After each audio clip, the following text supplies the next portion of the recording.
बिस्मिल्लाहिर्रहमानिर्रहीम। हमारा आज का टॉपिक है बेचैनी से बचने की तदाबीर। आपसे मुखातब मैं हूं डॉक्टर मोहम्मद यूनुस बड़ैच। बेचैनी से बचने की सबसे अहम जो नंबर 1 टिप है वो है एक्सरसाइज। हर बंदे को चाहिए कि वो रोज़ाना रेगुलरली एक्सरसाइज करे। अगर रोज़ाना नहीं कर सकता तो कम से कम हफ्ते में 5 दिन ज़रूर करे।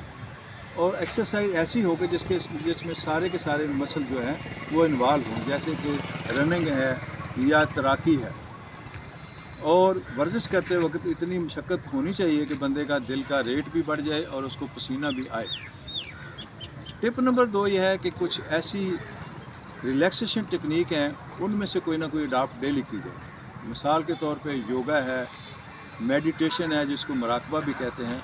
उसी बड़ी अच्छी मुराकबे की मैं मिसाल दूंगा। नमाज भी एक वैसे तो मुराकबा ही है कि जब इंसान थका हुआ हो तो उसको चाहिए कि आंखें बंद कर ले, सांस को नाक के ज़रिए अंदर ले और काफ़ी जितनी देर तक अंदर से रख सके फेफड़ों में उसको रखे, फिर मुंह के ज़रिए उसको बाहर करे। मैं आपको उसका एक प्रैक्टिकल करके बताता हूँ। और आंखें बंद करके बंदा दुनिया की जो बेहतरीन उसको अच्छी चीज़ें लगती है उसकी तरफ ख्याल करे। फ़र्ज़ करें मैं ख्याल करता हूँ कि मैं खाना का वक्त मुँह करके बैठा हुआ, तो इस तरह करके बंदा थका हुआ है, अपने हाथों को खड़ा होके ऐसे कर ले, यहाँ रख ले, आंखें बंद कर ले, ज़ोर से नाक के ज़रिए बंदा अंदर सांस ले, सांस को अंदर रखे, उसके फेफड़ों को जितनी देर रख सके और उसके बाद ज़ोर से सांस को बाहर निकाले और मुंह के ज़रिए निकाले। इससे क्या होगा कि बहुत थोड़े वक्त में कार्बन डाइऑक्साइड खारिज हो जाएगी, ऑक्सीजन अंदर आ जाएगी और बंदा महसूस करेगा कि मैं फ्रेश हो गया। तीसरी टेक्निक जो है वो ये है कि अपने मसाइल जितने बंदा समझता है उसको कागज़ पे लिख ले। जब बंदा कागज़ पे लिखेगा तो समझेगा कि यार ये तो थोड़े हैं, वैसे बंदा समझता था कि ज़्यादा हैं। और लिखने के बाद उनको 1 बाय 1 सॉल्व करे, एक ही वक्त में सारे मसाइल को हल नहीं करना। कागज़ में लिखने के बाद ये अगली तजवीज़ ये है कि बंदा अपने आप को ये एक बात तस्लीम करे ख्यालात को कि ये उसको एक्सेप्ट करे, तस्लीम करे कि मुझ में वाकई ये प्रॉब्लम है। और एक बात ये भी ज़हन में रखे कि ये दुनिया है, यहाँ हर बंदे को मसाइल हैं।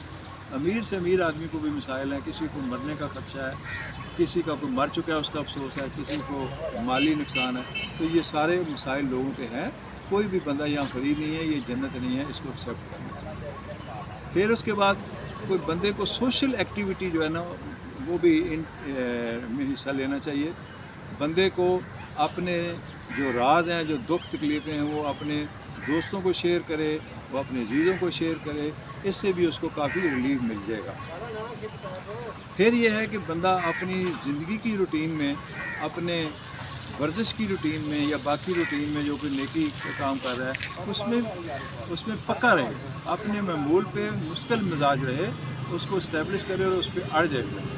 वर्जिश कर रहा है तो मींह हो नेरी हो उसको वर्जिश करनी चाहिए। इसके अलावा ये है कि बंदा कुछ स्टिमुलेंट ऐसे हैं, मसलन जिनसे एंजाइटी होती है, सिगरेट पीना, इस तरह की चीज़ें छोड़े, चाय ज़्यादा पीना, काफ़ी पीना। फ़र्ज़ किया एक बंदे को ख़ास जगह से एलर्जी है वहाँ ना जाए, एक बंदे को बंदे से एलर्जी है उसको ना मिले, एक ऐसी सिचुएशन से है एक काम वो नहीं कर सकता, कहीं झगड़े का खतरा है वहाँ ना जाए, ब्लड प्रेशर का मरीज़ है, तो इन चीज़ों से अवॉइड करने से भी बंदे को काफ़ी मसले हल है। इसके अलावा बहुत सारे परेशानियों का तल्लक जो है वो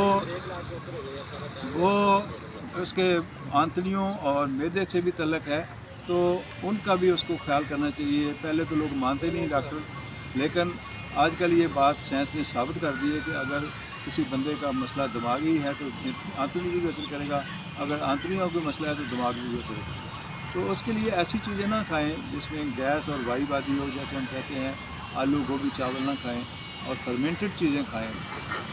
ये दही वगैरह ले, बंदा केला ले तो इससे बड़ा अच्छा फर्क है। अगली टिप यह है कि बंदे को अपनी नींद भी पूरी करनी चाहिए। और आखिरी टिप यह है कि बंदे के तल्लुकात बहाल भी हों और बहुत गहरे हों अल्लाह ताला की ज़ात से। جس بندے کا تعلق اللہ سے اسٹیبلش ہو گیا اس کو دنیا کی کوئی پریشانی نہیں ہو سکتی. اس کی ایک چھوٹی سی مثال سمجھانے کے لیے، ویسے تو لوگ جانتے ہی ہیں کہ ایک بچہ چھوٹا سا اپنے باپ کے ساتھ بازار گیا تو وہ کتنا کانفیڈنٹ ہوگا کہ میری ہر ضرورت میرا باپ پوری کرے گا، ہر چیز مجھے لے کے دے گا، کوئی مسئلہ ہوا تو حل کر لے گا. تو اگر بندے کی دوستی اللہ سے ہو جائے تو اس کو کوئی فکر کرنے کی کیا ضرورت ہے. تو اس کے ساتھ میں اپنی ویڈیو کو ختم کرتا ہوں اور آپ سے امید کروں گا کہ آپ اس کو کمنٹ بھی کریں گے، لائک بھی کریں گے، اور آپ اس میں کمنٹس میں کوئی چیزیں مجھ سے پوچھیں گے اور آپ کو ویڈیو کیسی لگی آگے بھی شیئر کریں. اللہ حافظ. یو آر تھوڑی